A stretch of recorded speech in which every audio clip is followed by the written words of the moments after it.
Hello વિદ્યાર્થી મિત્રો, કેમ છો? મજામાં? આજે આપણે પરિમાણ અને પારિમાણિક સૂત્રના ટોપિક વિશે ચર્ચા કરવી છે. લાસ્ટ લેક્ચરની અંદર આપણે સાર્થક અંકો વિશેનો અભ્યાસ કરી ગયા. સાર્થક અંકો માટે સરવાળા, બાદબાકી, ગુણાકાર, ભાગાકારની પણ ચર્ચા કરી ગયા. આ ઉપરાંત રાઉન્ડ ઓફના નિયમો અને દાખલા સહિત આપણે એમની ચર્ચા કરી ગયા છે. તો આજે આપણે પરિમાણ અને પારિમાણિક સૂત્રમાં આગળ વધીએ તો આપણે જાણીએ છીએ કે કોઈ પણ રાશિ છે, ભૌતિક રાશિ, એ ભૌતિક રાશિને આપણે મૂળભૂત ભૌતિક રાશિના સ્વરૂપમાં દર્શાવી શકીએ છીએ. તો આવી જે મૂળભૂત ભૌતિક રાશિ છે એમનો અભ્યાસ આપણે પ્રથમ લેક્ચરની અંદર કરી ગયા છીએ કે એસઆઈ એકમ પદ્ધતિ છે તેને 7 મૂળભૂત ભૌતિક રાશિ સ્વીકારેલી છે. તેના 7 એસઆઈ એકમો પણ છે, મૂળભૂત એકમો પણ છે. તો આવી જે જુદી જુદી ભૌતિક રાશિઓ છે એમને આપણે મૂળભૂત રાશિના સ્વરૂપમાં લઈએ છીએ. તો સરળતા ખાતર આવી જે ભૌતિક રાશિઓ છે એને આપણે સંજ્ઞા વડે દર્શાવી શકીએ છીએ. કોઈ પણ એક સંજ્ઞા પસંદ કરેલી છે. દાખલા તરીકે દળને આપણે માસ બોલીએ છીએ, એટલે દળ માટે સંજ્ઞા m છે, લંબાઈ માટે સંજ્ઞા કેપિટલ L છે, સમય માટે સંજ્ઞા કેપિટલ T છે, વિદ્યુત પ્રવાહ માટે સંજ્ઞા કેપિટલ A છે, તાપમાન માટે સંજ્ઞા કેપિટલ K છે, અને દ્રવ્યનો જથ્થો અને જ્યોતિની તીવ્રતા, જથ્થો છે મોલમાં, જ્યોતિની તીવ્રતા સીડીમાં આપણે દર્શાવી શકીએ છીએ. તો પારિમાણિક સૂત્ર કોને કહેવાય? તો આવી રાશિઓનો આપણે ઉપયોગ કરવાનો છે અને એના યોગ્ય ઘાતાંકોને આપણે ધ્યાનમાં લેવાના છે. તો આવી રીતે બનતું જે સૂત્ર છે એને પારિમાણિક સૂત્ર કહેવાય અને એના જે ઘાતાંકો છે એને આપણે પરિમાણો કહીશું. તો ફિઝિક્સની ભાષામાં જો વ્યાખ્યા લખવી હોય તો આ રીતે લખી શકાય કે જ્યારે કોઈ ભૌતિક રાશિને m, n, t, k અને એના યોગ્ય ઘાતાંકો સાથે લખવામાં આવે ત્યારે mlt ના સ્વરૂપમાં તૈયાર થતા સૂત્રને પારિમાણિક સૂત્ર કહે છે. અને સૂત્રમાં આવતા ઘાતાંકોને માટે જે ઘાત આવશે એ ઘાતાંકોને આ રાશિના શું કહેશું? પરિમાણો કહેશું. આ ઉપરાંત આપણે યાદ રાખવાનું છે વિદ્યાર્થી મિત્રો કે જે રાશિનું આપણે સૂત્ર લખીએ તે રાશિને શેમાં લખવાની છે? એ બ્રેકેટમાં લખવાની છે. બરાબર? તો આપણે થોડા ઉદાહરણ દ્વારા જો સમજીએ તો તમને વધારે વાસ્તવિક લાગશે. દાખલા તરીકે કોઈ એક ભૌતિક રાશિનું વેગ પસંદ કરું છું. દાખલા તરીકે આપણે વેગ નામની ભૌતિક રાશિ લીધી છે.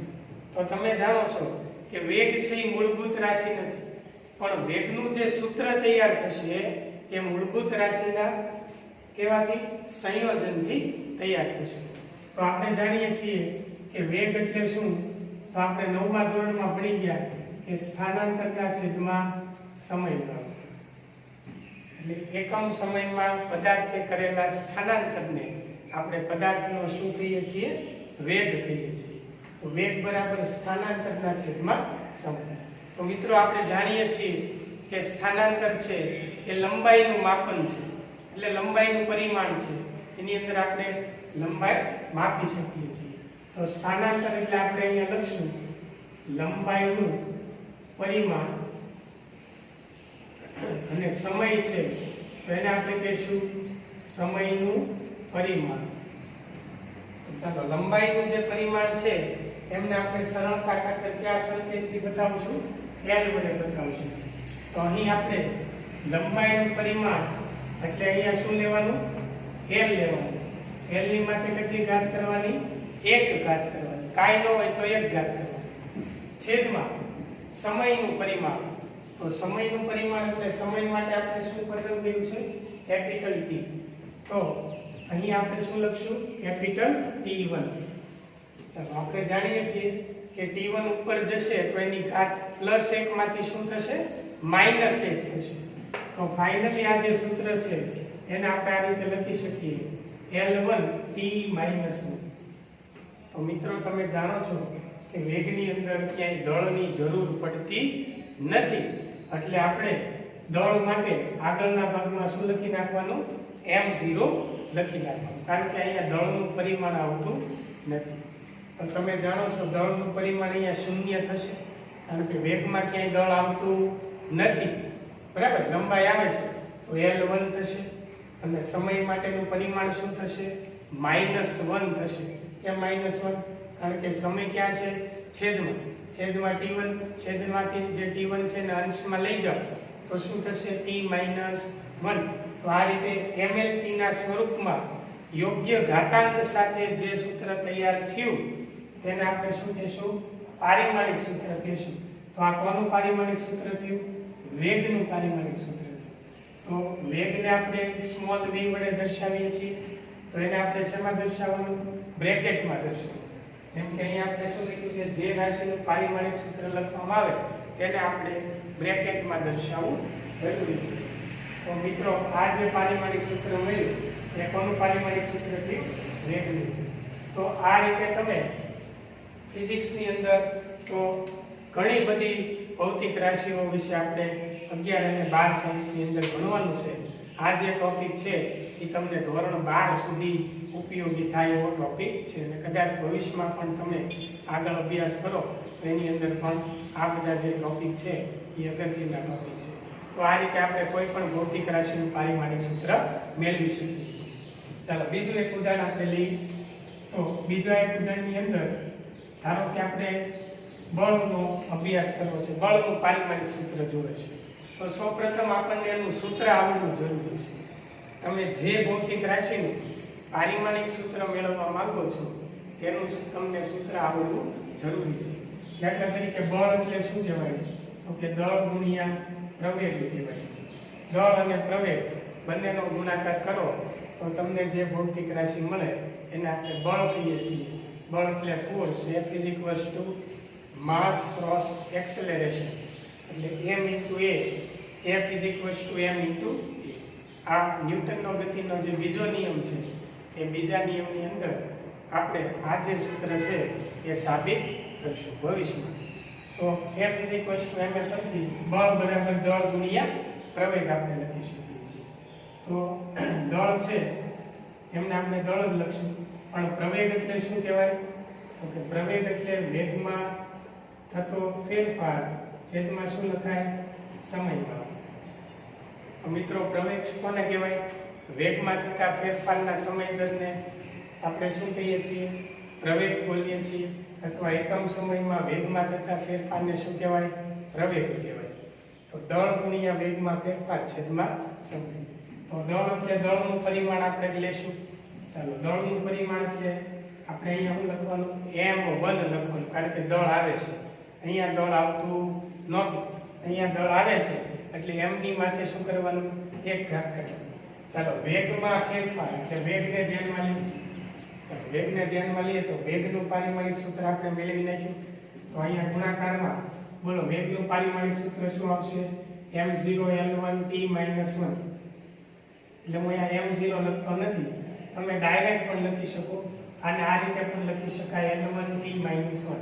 કારણ કે જેનું પરિમાણ શૂન્ય છે તેને આપણે લખવાની જરૂર નથી. તો આ રીતે પણ લખી શકાય. તો અહીં લખશું l1t - 1. દળ માટે m1, વેગ માટે આપણે શું લખ્યું? l1t - 1. અને સમય માટે આપણે મિત્રો શું લખીએ છીએ? t1 લખીએ છીએ. તો આ બધાને જોઈન્ટ કરી દો તો આ થશે m1, બરાબર, આ થશે l1. હવે અહીંયા -1 ઘાત છે, અહીંયા 1 ઘાત છે. ચાલો આ જે 1 ઘાત છે એને આપણે અંશમાં લઈ જઈએ તો -1 થશે. તો મિત્રો આ -1 ઘાત અને આ માઈનસ કેટલા થશે? -2 થશે. તો ફાઇનલી બળ એટલે ફોર્સ, તો એને આપણે બ્રેકેટમાં દર્શાવશું. તો મિત્રો બળનું પારિમાણિક સૂત્ર શું બની ગયું? m1 l1 t - 2. તો આપણે યાદ રાખવાનું છે મિત્રો, ગોખવાનું નથી. ખાલી તમે સૂત્ર યાદ રાખશો અને બેઝિક કન્સેપ્ટ યાદ રાખશો એટલે કોઈ પણ ભૌતિક રાશિ છે એ ભૌતિક રાશિનું પારિમાણિક સૂત્ર તમે સહેલાઈથી મેળવી શકશો. ચાલો હવે ત્રીજું એક ઉદાહરણ લઈએ. દાખલા તરીકે ગતિ ઉર્જા. તો ગતિ ઉર્જાને કાઇનેટિક એનર્જી આપણે બોલીએ છીએ, એને સ્મોલ k વડે દર્શાવવામાં આવે છે. તો કાઇનેટિક એનર્જીનું સૂત્ર છે 1/2 mv². જે તમે અગાઉ વિજ્ઞાનમાં ભણી ગયા છો. 1/2 m, m એટલે દળ, v એટલે વેગ, વેગનો વર્ગ, દળ ગુણ્યા વેગનો વર્ગ, અને એનું કેવું મૂલ્ય? અડધું મૂલ્ય, જે આપણને શું આપે છે? ગતિ ઉર્જા આપે છે, જેને કાઇનેટિક એનર્જી બોલે છે. તો ગતિ ઉર્જાનું આ સૂત્ર થઈ ગયું 1/2 m². ચાલો આના ઉપરથી આપણે પારિમાણિક સૂત્ર મેળવીએ. તો આનું આપણે પારિમાણિક સૂત્ર મેળવવું હોય તો પહેલા સ્મોલ k ને આપણે બ્રેકેટમાં લખશું. મિત્રો 1/2 છે એનું કોઈ પરિમાણ નથી. આપણે 1/2 જે છે એ અચળ પદ છે, એને ભૌતિક રાશિ કહેવાય નહીં, એટલે આનું કોઈ પરિમાણ નથી. 1/2 એ એક અચળ પદ છે, એટલે એનું આપણે પારિમાણિક સૂત્ર લખવાનું નથી. ચાલો m એટલે દળ, m એટલે શું કહેશું? દળ. તો મિત્રો દળનું પારિમાણિક સૂત્ર આપણે શું લેવાનું? m ની માથે કેટલી ઘાત કરવાની? 1 ઘાત, m1. ચાલો વેગની વાત કરીએ, v નો સ્ક્વેર. તો v² એટલે શું? v એટલે વેગ, વેગનું આપણે પારિમાણિક સૂત્ર જોઈ ગયા, L1t-1. તો હવે એનો શું કરવાનો? સ્ક્વેર કરવાનો. તો અહીંયા આપણે વેગની જગ્યાએ લખશું L1t-1, એનો પાછો માથે શું કરવાનો? સ્ક્વેર કરવાનો. ચાલો સાદુરૂપ આપો જોઈએ, એટલે શું થશે? m1 એમનેમ રહેશે. ચાલો 2 એકા શું થશે? 2, એટલે l નો શું થશે? સ્ક્વેર થશે, એટલે l2 થશે. t ની માથે કેટલી ઘાત છે? -1. 2 એકા 2, આગળ કઈ ઘાત? નિશાની માઈનસ, એટલે m1 l2 t-2. તો આ થઈ ગયું તમારું ગતિ ઉર્જાનું સૂત્ર. તો વિદ્યાર્થી મિત્રો, ગતિ ઉર્જા હોય, સ્થિતિ ઉર્જા હોય, ઉષ્મા ઉર્જા હોય, કે કોઈ પણ પ્રકારની ઉર્જા હોય, કે કાર્ય હોય, કે ટોર્ક હોય, આ બધી જ એવી ભૌતિક રાશિઓ છે કે જે ભૌતિક રાશિનું પારિમાણિક સૂત્ર એક સમાન કયું? m1 l2 t-2 છે. તો અહીં મેં તમને 3 જુદા જુદા ઉદાહરણ દ્વારા પારિમાણિક સૂત્ર કેવી રીતે મેળવાય એની આપણે બેઝિક ચર્ચા કરી. ચાલો મિત્રો, હવે આપણે 33 જેટલા પારિમાણિક સૂત્રો જે છે એમને વારાફરતી ક્રમમાં જોતા જઈએ છીએ, એમના એક એક સૂત્રને ધ્યાનમાં લઈએ છીએ, અને એના ઉપરથી પારિમાણિક સૂત્ર કેવી રીતે બનાય એની આપણે ચર્ચા સાથે સાથે કરતા જઈએ છીએ. તો આટલી વસ્તુ તમારી બુકની અંદર નોંધ કરો, ત્યાર પછી આપણે જુદી જુદી ભૌતિક રાશિના પારિમાણિક સૂત્રની ચર્ચા કરીએ.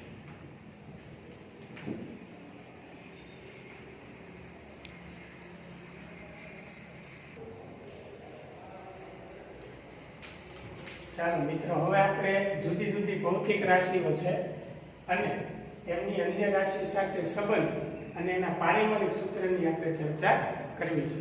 તો પહેલી જ આપણે ભૌતિક રાશિ છે એ આપણે અંતર પસંદ કરીએ છીએ.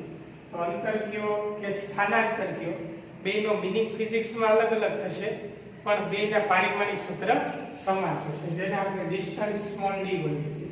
અન્ય રાશિ સાથે કોઈ સંબંધ નથી, તો અંતર છે એ લંબાઈનું માપન છે, એની અંદર ક્યાંય દળ આવતું નથી. દળ નથી આવતું એટલે એમની માથે 0 કરવાનું, લંબાઈ આવે છે એટલે L1 કરવાનું, બરાબર. સમય આવતો નથી એટલે અહીંયા આપણે શું લખવાનું? t0. એટલે m0 l1 t0 આ કોનું પારિમાણિક સૂત્ર થશે? અંતર. ચાલો એ જ રીતે આપણે દળની વાત કરી તો દળનું પારિમાણિક સૂત્ર એટલે m1 થશે, એમાં કે લંબાઈ આવશે એટલે l0, સમય આવશે એટલે t0, બરાબર. વિદ્યાર્થી મિત્રો ખાસ ધ્યાન આપો, આ જે સંજ્ઞા આપણે પસંદ કરી છે એ કેપિટલમાં જ લખવાની છે, સ્મોલમાં લખવાની નથી. કોઈ સ્મોલ m કરવો નહીં, કોઈ સ્મોલ m કરવો નહીં. આ ખાસ. ચાલો સમયની વાત કરીએ તો સમયમાં દળ આવતું નથી, લંબાઈ આવતી નથી, તો સમયમાં સમય ટાઈમ આવશે એટલે t1, બરાબર. તો આનું પારિમાણિક સૂત્ર તમે ખાલી l1 પણ લખી શકો, અહીંયા ખાલી m1 પણ લખી શકો, અને અહીંયા ફક્ત t1 પણ તમે લખી શકો, કારણ કે જેની માથે 0 છે એ લખવાની જરૂર નથી. ચાલો સમતલ કોણ. તો સમતલ કોણ અને ઘનકોણ આ બંનેના સૂત્ર અહીં આપણે અગાઉ પૂરક ભૌતિક રાશિ છે ભણી ગયા છીએ, બરાબર. આ બંને પરિમાણ રહિત છે એટલે બંનેના પારિમાણિક સૂત્ર કોઈ બનશે નહીં. બંને પૂરક ભૌતિક રાશિ છે, બરાબર, એક અચળાંકો જેવું કામ છે. તો અહીં એનું કોઈ પારિમાણિક સૂત્ર નથી અને પરિમાણ રહિત કહેવાય. ચાપ અને ત્રિજ્યા એનું કોઈ પારિમાણિક સૂત્ર નથી. ક્ષેત્રફળનું છે પણ ત્રિજ્યાનું કોઈ પારિમાણિક સૂત્ર નથી. એટલે આપણે સમતલ કોણ અને ઘનકોણ આ બંને પૂરક ભૌતિક રાશિ છે એવું આપણે યાદ રાખવાનું. એના કોઈ પારિમાણિક સૂત્ર નથી. m0 l0 p0 આપણે લખી શકીએ. ચાલો હવે વાત કરીએ ક્ષેત્રફળની. તો ક્ષેત્રફળ એટલે લંબાઈ ગુણ્યા શું થશે? પહોળાઈ થશે. તો લંબાઈ ગુણ્યા પહોળાઈ એની અંદર દળ આવતું નથી એટલે m શું થશે? 0. લ ગુણ્યા પ એટલે l2 થશે. બે વાર લંબાઈ થઈ. લંબાઈ અને પહોળાઈ બે લંબાઈમાં જ મુકાય એટલે l2 અહીંયા આવશે t0. ચાલો કદની વાત કરીએ. લંબાઈ ગુણ્યા પહોળાઈ ગુણ્યા ઊંચાઈ ત્રણેય વસ્તુ એટલે લંબાઈનું માપન એટલે અહીંયા આવશે m0 l3 t0. ત્રણ વખત l3 આવશે, બરાબર. પછી ઘનતા એટલે દળના છેદમાં કદ. ચાલો દળનું પારિમાણિક સૂત્ર શું થાય? m1. કદનું પારિમાણિક સૂત્ર હમણાં જોયું. કદનું શું થશે? l3 એટલે છેદમાં l3. ફાઇનલી શું લખાય? m1 l માઈનસ અને સમય આવતો નથી એટલે t0. આપણું પારિમાણિક સૂત્ર ઘનતા. ચાલો આની વાત કરીએ ઝડપ અથવા વેગ. વેગ તો હમણાં તમને સમજાય એટલે અંતરના છેદમાં સમય. અંતરનું પારિમાણિક સૂત્ર l1, સમયનું પારિમાણિક સૂત્ર t1. તો ફાઇનલી થશે l1 t માઈનસ. આગળ આપણે m0 એડ કરી દઈએ એટલે m0 l1 t માઈનસ. ચાલો પ્રવેગની વાત કરીએ એટલે વેગમાં ફેરફાર છેદમાં સમય. તો વેગમાં થતો ફેરફાર એટલે આ વેગ લેવાનો છેદમાં સમય લેવાનો. ચાલો વેગનું પારિમાણિક સૂત્ર શું છે? તો કે l1 t માઈનસ 1. આગળ m0 લગાવીએ, બરાબર. છેદમાં સમય. બોલો સમયનું પારિમાણિક સૂત્ર શું છે? t1. તો ફાઇનલી શું થશે? m0 l1. ચાલો t1 ક્યાં જશે? ઉપર. માઈનસ 1 ઘાત છે, એક હજી માઈનસ થશે એટલે t માઈનસ 2. તો આપણું પારિમાણિક સૂત્ર કઈ રાશિનું? પ્રવેગ. ચાલો હવે બળની વાત કરીએ. તો બળ એટલે શું? તો કે દળ ગુણ્યા પ્રવેગ. ચાલો દળનું પારિમાણિક સૂત્ર શું થાય? m1. બોલો પ્રવેગનું પારિમાણિક સૂત્ર શું થાય? l1 t minus 2. હવે m0 લખવાની જરૂર નથી, સીધું આપણે અહીંયા એડ કરી દઈએ એટલે આ થશે l1 t માઈનસ 2. તો આપણું પારિમાણિક સૂત્ર થશે બળનું થશે. ચાલો હવે કાર્યની વાત કરીએ. તો કાર્ય એટલે શું? તો કે બળ ગુણ્યા સ્થાનાંતર અથવા અંતર. તો બળનું પારિમાણિક સૂત્ર હમણાં જ આપણે જોયું. બોલો બળનું પારિમાણિક સૂત્ર શું છે? આવડું, બરાબર. તો બળ ગુણ્યા આપણે કરવાનું સ્થાનાંતર અથવા અંતર. તો બળનું પારિમાણિક સૂત્ર હું અહીંયા લખું છું એટલે m1 l1 t માઈનસ 2. આ બળનું થઈ ગયું. બળ. હવે સ્થાનાંતરનું શું લેવાનું? l1 એટલે અહીંયા કૌંસમાં હું લખવાનું l1. બેયને જોઈન્ટ કરી દઉં. ફાઇનલી પારિમાણિક સૂત્ર શું બનશે ભાઈ? એટલે m1 l2 t માઈનસ. તો આપણું પારિમાણિક સૂત્ર કાર્ય. ચાલો પાવરની વાત કરીએ. તો પાવર એટલે શું? કાર્યના છેદમાં સમય. તો કાર્યનું પારિમાણિક સૂત્ર આ છે. છેદમાં ખાલી આપણે શું મૂકવાનું? સમય. સમયનું શું થાય? t1. તો અહીંયા આપણે સાદું કાપી દઈએ તો આ થશે કાર્યનું m1 l2 t માઈનસ 2 છેદમાં શું લખવાનું? t1. t1 ક્યાં જાય? ઉપર. એટલે ફાઇનલી શું થશે? m1 l2 t માઈનસ 2 છેદમાં t1 ઉપર જાય એટલે t માઈનસ 3 થશે. તો m1 l2 t માઈનસ 3. આ 1 છે ઉપર ગયું એટલે t માઈનસ 3. તો આપણું પારિમાણિક સૂત્ર થયું પાવરનું પારિમાણિક સૂત્ર. હવે આપણે કોની વાત કરવી છે? કાર્ય એટલે કે ઊર્જા. તો કાર્યનું પારિમાણિક સૂત્ર આપણે જે ભણી ગયા, બરાબર.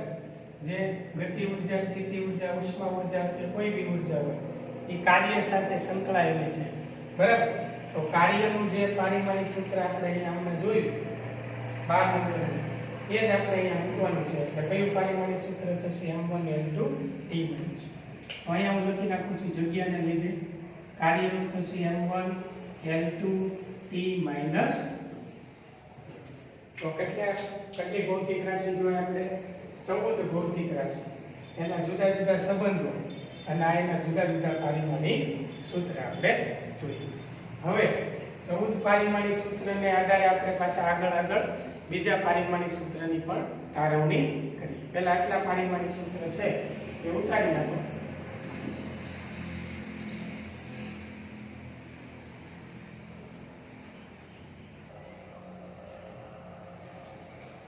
ચાલો મિત્રો, હવે 14 ભૌતિક રાશિ જોયા પછી 15 થી 26 ભૌતિક રાશિની આપણે ચર્ચા કરી.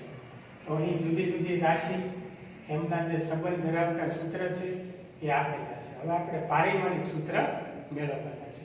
તો ચાલો વેગમાનનું પારિમાણિક સૂત્ર મેળવીએ. તો વેગમાન એટલે શું કહેવાય? તો કે દળ ગુણ્યા વેગ. તો હવે આપણને વેગનું પારિમાણિક સૂત્ર યાદ રહેવું જોઈએ, એટલે દળનું પણ યાદ રહેવું જોઈએ. બંનેનો ગુણાકાર કરશો એટલે શું મળશે? વેગમાન મળશે. તો દળનું પારિમાણિક સૂત્ર m1, ચાલો વેગનું પારિમાણિક સૂત્ર m0 l1 t - 1.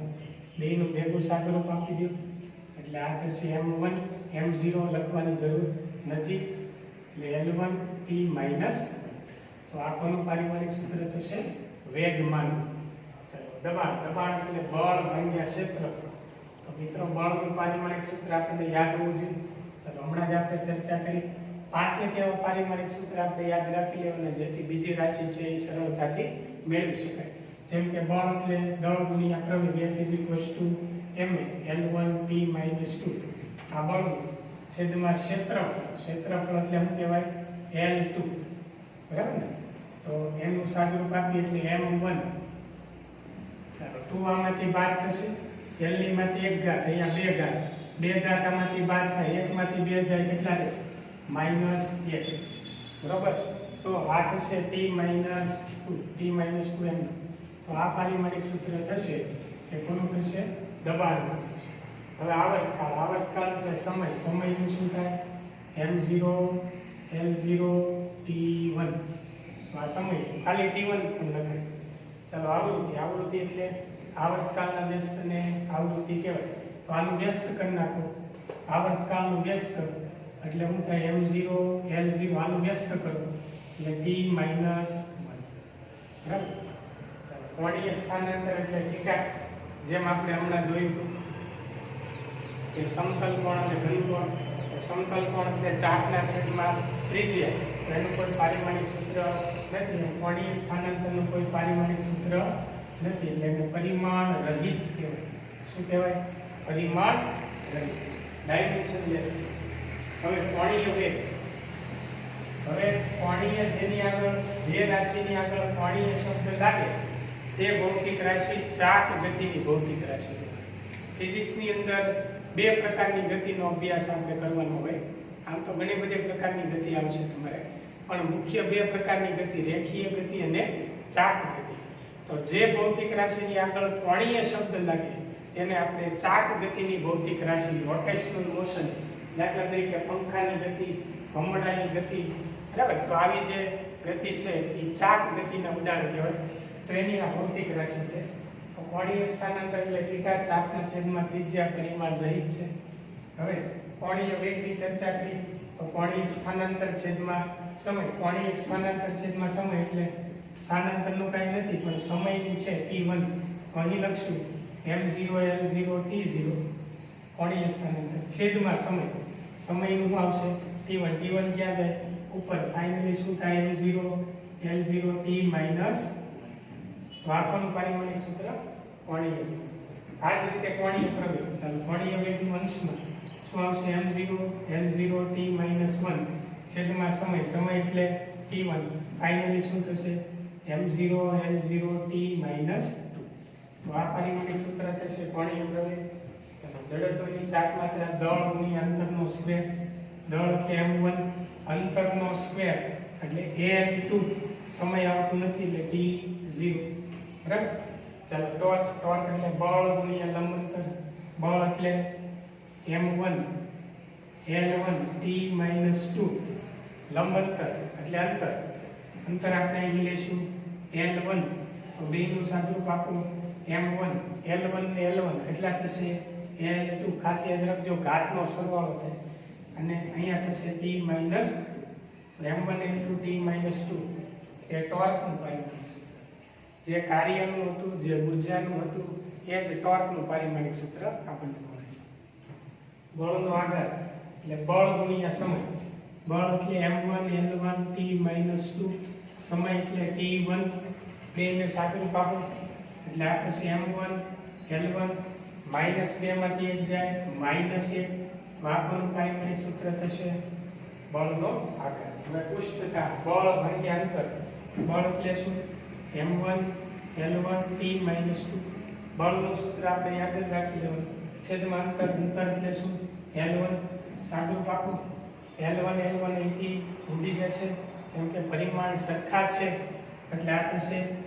m1 l0 t - 2 તો આ કોનું પારિમાણિક સૂત્ર હતું પુષ્ટતાંક ચાલો વિશિષ્ટ ઉષ્માની જો વાત કરીએ તો વિશિષ્ટ ઉષ્મા એટલે c ઉષ્મા ઊર્જા એટલે ઊર્જાનું m1 l2 t - 2 દળ એટલે m1 તાપમાન એટલે કેલ્વિન એટલે k1 લેવાનું હમણાં જ આપણે ચર્ચા કરી ચાલો આનું સાદુરૂપ આપો m1 અહીંથી શું થશે આ દળ છે m1 ઉડી જશે ફાઇનલી શું આવશે m0 l2 t - 2 k ઉપર જાય k - 1 તો આ જે પારિમાણિક સૂત્ર મળ્યું એ વિશિષ્ટ ઉષ્માનું પારિમાણિક સૂત્ર ચાલો બાકીની રાશિ વિશે આપણે હજી ચર્ચા કરીએ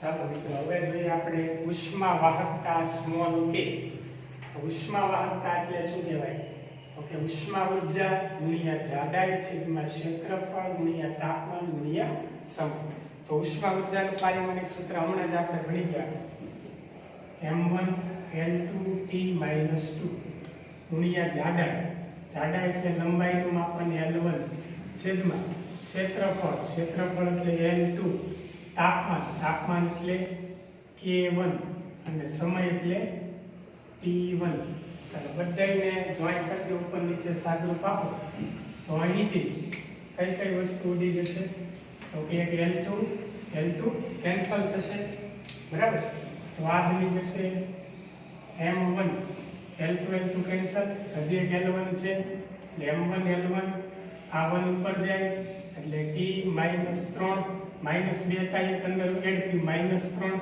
k1 ઉપર જાય એટલે k - તો આ જે પારિમાણિક સૂત્ર આપણને મળ્યું એ કોનું મળ્યું ઉષ્મા વાહકતા સ્મોલ k વિદ્યુત પ્રવાહ એટલે એમ્પિયર તો એમ્પિયરનું પારિમાણિક સૂત્ર m0 l0 t0 a1 ખાલી a1 લખો તો પણ ચાલશે ચાલો વિદ્યુત ભાર એટલે વિદ્યુત પ્રવાહ ગુણ્યા સમય વિદ્યુત પ્રવાહનું શું થાય a1 સમયનું શું થાય t1 તો ફાઇનલી શું લખાય અહીંયા આપણે ડાયરેક્ટ લખીએ m0 l0 t1 a1 આ રીતે t1 અને ડાયરેક્ટ લખવું હોય તો a1 t1 જે રીતે લખવું હોય તે આપણે લખી શકીએ છીએ ચાલો વિદ્યુત સ્થિતિમાં એટલે કાર્યના છેદમાં વિદ્યુતભાર કાર્ય એટલે m1 l2 t - 2 છેદમાં વિદ્યુતભારનું પારિમાણિક સૂત્ર અહીંયા આપણે જોઈએ a1 t1 સાદુરૂપ આપો એટલે m1 ચાલો l2 t1 ઉપર જાય -1 ઘાત ઉપર જાય t - 3 એ ઉપર જાય a તો આ જે પારિમાણિક સૂત્ર મળ્યું એ આપણને મળ્યું વિદ્યુત સ્થિતિમાન ચાલો અવરોધ એટલે વિદ્યુત સ્થિતિમાન છેદમાં વિદ્યુત પ્રવાહ એટલે આના છેદમાં m1 l2 t - 3 a - 1 આ વિદ્યુત સ્થિતિમાનનું અહીંયા જે મેળવ્યું એ અંશમાં લખ્યું છેદમાં વિદ્યુત પ્રવાહ તો વિદ્યુત પ્રવાહનું શું થાય a1 ચાલો આનું સાદુરૂપ આપો એટલે આ થશે m1 l2 t - 3 a1 ઉપર જાય તો a - પ્લસ ઘાત ઉપર જાય તો માઈનસ થાય માઈનસ ઘાત ઉપર જાય તો પ્લસ થાય ચાલો કેપેસિટન્સ એટલે વિદ્યુત ભાર એટલે a1 t1 છેદમાં વિદ્યુત સ્થિતિમાન જે આપણે હમણાં જ મેળવ્યું, તો વિદ્યુત સ્થિતિમાનનું m1 l2 t - 3 a minus, ચાલો બેનું સાદુરૂપ આપી દઉં, c બરાબર q upon v. આ દરેક ભૌતિક રાશિનો અભ્યાસ આપણે 12 સાયન્સમાં કરશું. આ ભૌતિક રાશિનો અભ્યાસ 11 સાયન્સમાં હશે. બાકીની તમામ ભૌતિક રાશિ છે એ 12મા ધોરણમાં આપણે કરીશું. ચાલો વિદ્યુતભાર છેદમાં સ્થિતિમાન સાદુરૂપ આપીએ તો m1 ઉપર જાય એટલે m - 1. સિક્વન્સ આ જ રાખવાની mltke આ સિક્વન્સ એટલે m ઉપર જાય, l ઉપર જાય એટલે l - 2, t ઉપર જાય માઈનસ ઘાત છે, ઉપર જાય તો પ્લસ ઘાત થશે, એક ઘાત અહીંયા છે તો 3 ને કેટલી થાય 4 ઘાત, એટલે t ની કેટલી ઘાત 4 ઘાત. ચાલો માઈનસ 1 ઘાત ઉપર જાય, માઈનસ નું શું થાય પ્લસ, તો 1 ને કેટલા થાય 2, એટલે એની માટે કેટલી ઘાત 2 ઘાત. તો આ કોનું પારિમાણિક સૂત્ર થયું? કેપેસિટન્સ C નું પારિમાણિક સૂત્ર બનશે. ચાલો રેડિયોએક્ટિવિટી એ બેકવેરલ BQ, એને બેકવેરલ પણ વડે દર્શાવાય. એનું સૂત્ર છે વિભંજન પ્રતિ સેકન્ડ. બરાબર, તો વિભંજનનો કોઈ ભૌતિક રાશિ નથી એટલે એનું કોઈ પારિમાણિક સૂત્ર નથી, પણ સેકન્ડ છે. તો અહીં આપણે લખી શકાય સેકન્ડ છેદમાં છે, તો છેદમાંથી ડાયરેક્ટ અંશમાં લઈ જઈએ m0 n0 t માઈનસ, તો આ રીતે તમે ડાયરેક્ટ છેદમાંથી અંશમાં લઈ ગયા એટલે આપણે અહીંયા ઇન્વર્સ t ઇન્વર્સ લખ્યું છે. તો આટલી આપણે જુદી જુદી ભૌતિક રાશિનો અભ્યાસ 11 સાયન્સની અંદર કરવાનો છે. આ ઉપરાંત ઘણી બધી ભૌતિક રાશિઓ એવી છે કે જેમ જેમ તમે 11 સાયન્સ 12 સાયન્સ જેમ ભણતા જશો એ પ્રમાણે દરેક ચેપ્ટર વાઇઝ એની અંદર નવી નવી રાશિનો તમને પરિચય મળશે.